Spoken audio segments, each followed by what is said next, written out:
Jail the corrupt. This was the resounding chant of protesters here and in major cities nationwide, expressing indignation over the possible connivance of a number of lawmakers, private contractors, and public works officials that potentially robbed billions of dollars in anti-flood infrastructure here in Southeast Asia's most typhoon-prone country.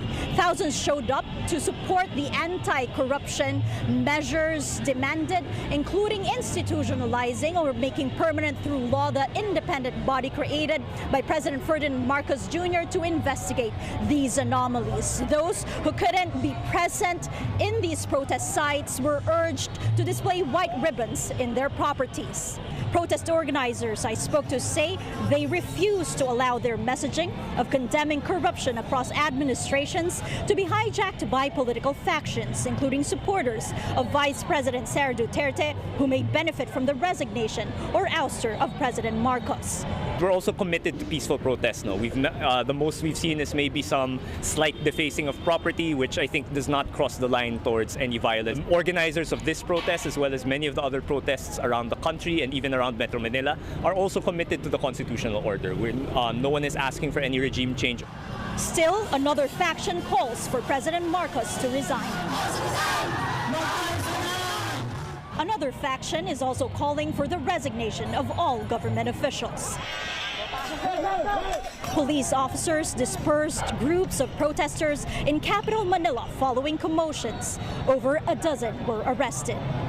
In an unprecedented move, the government's human resource arm allowed for the first time in recent history public sector employees to join these mass demonstrations, a move that was welcomed by protest organizers who were also civil servants. Ordinary civil servants are encouraged to participate mainly because they want people to see that there are just bad eggs among civil servants, and the larger number of civil servants are actually honest and trustworthy.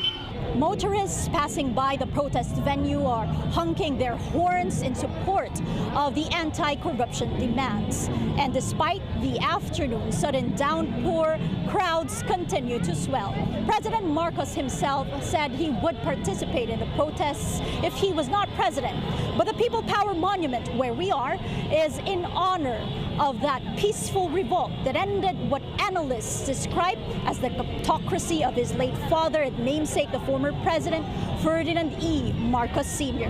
And amid the plurality of views of protesters, their common demand is accountability over what they say has been systemic corruption across administrations. Buena Bernal, CNA, Metro Manila. A major storm is brewing off the northern Philippines.